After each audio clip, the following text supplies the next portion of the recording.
बिस्मिल्लाहिर्रहमानिर्रहीम। अस्सलाम वालेकुम व्यूअर्स, मैं हूं फिरोज अजीज मेमन और आज हम बात करेंगे सेविंग बचत के हवाले से कि एक कामयाब इंसान किस तरीके से कामयाब होता है और वो किस तरीके से बचत कर सकता है, अपनी सेविंग्स कर सकता है और किस तरीके से अपनी दुनियावी खर्च पूरे कर सकता है और अपने साथ साथ शौक भी पूरे कर सकता है।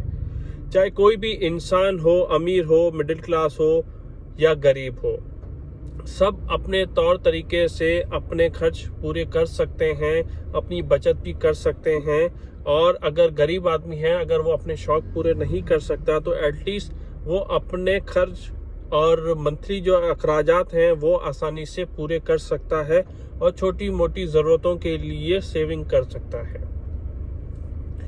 चाहे इंसान नौकरी करता हो या कारोबार करता हो, छोटा कारोबार हो, बड़ा कारोबार हो, छोटी नौकरी हो, बड़ी नौकरी हो, आपको सिर्फ अपने आप को अपना खर्चा मालूम होना चाहिए। जो आप खर्च करते हो दिन के हिसाब से या महीने के हिसाब से, बिजली के बिल देते हो या किराया देते हो, आपका खर्च कैलकुलेट होना चाहिए। जो आपकी आमदनी है उसमें से जो आप अर्न करते हो उसको आप लिखो।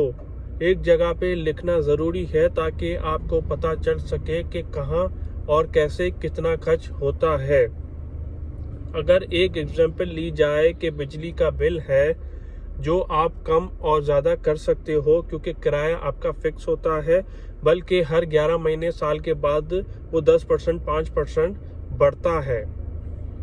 तो इस वजह से आपकी पगार नहीं बढ़ती या कारोबार में इनकम बढ़ती नहीं है। जिस तरीके के हालात हैं उस हिसाब से आपकी इनकम और कम हो रही है।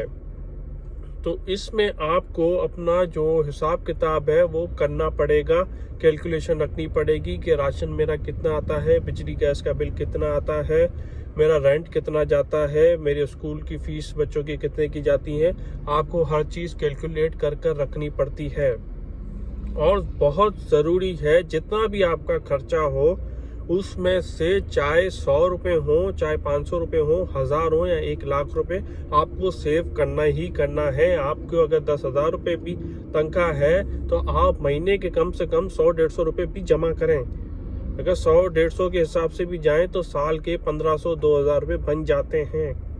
ये हर किसी के लिए मैं बता रहा हूँ, क्योंकि जो इंसान कैलकुलेशन के हिसाब से चलता है उसको अपने घर के खर्चों का पता होता है तो वो कामयाब ज़रूर होता है। वो चाहे छोटा आदमी हो या बड़ा आदमी हो, छोटा कारोबारी हो या बड़ा कारोबारी हो, इंसान को हमेशा सोच समझ कर खर्च करने की ज़रूरत होती है। आप जो गरीब है वो 100 रुपये का सामान लेता है, अमीर है वो 10,000 का सामान लेता है, मिडिल क्लास है वो 2 से 5,000 के दरमियान का सामान लेता है। हर किसी के खर्च और हर किसी की रहना सहना अलग तरीके का होता है। एक एग्जांपल देता हूँ, अगर आप 100 रुपये महीने कमाते हो तो आप कम से कम 10 रुपये जो है वो सेविंग के अंदर डालें ताकि 90 रुपये में कुछ भी करके देखें। 100 रुपये में भी गुजारा नहीं होता तो 90 रुपये में भी नहीं होगा, पर एटलीस्ट आप 90 रुपये में कोशिश करें कि गुजारा करें और 10 रुपये आप सेव करें ताकि बुरे वक्त में आपको काम आए। अगर 10 रुपये माहाना जमा करते हैं तो साल के 120 रुपये बन जाते हैं। इस तरीके से 5 साल में आपके अच्छे खासे पैसे बनेंगे। मैं एग्जाम्पल दे रहा हूँ, 100% के हिसाब से, हर किसी की इनकम के हिसाब से अलग होगा।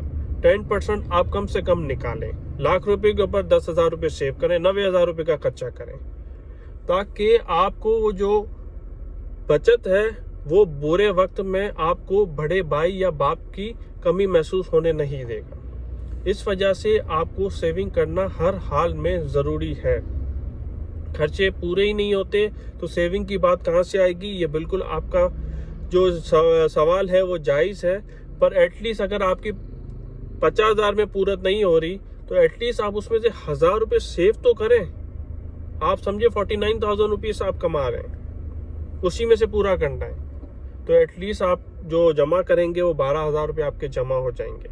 सेविंग जो आप कर रहे हो वो सेविंग किस तरीके से करनी है, वो सेविंग आप अपने जो है वो किसी इस्लामिक बैंक में या किसी भी जो मौलवी आलिम हैं उनसे पूछकर अगर बैंक में रखे जा सकते हैं किसी इस्लामिक बैंकिंग में, तो आप वहाँ जमा करें, या कोई ऐसी छोटी मोटी प्रॉपर्टी हो उसमें इन्वेस्ट कर लें।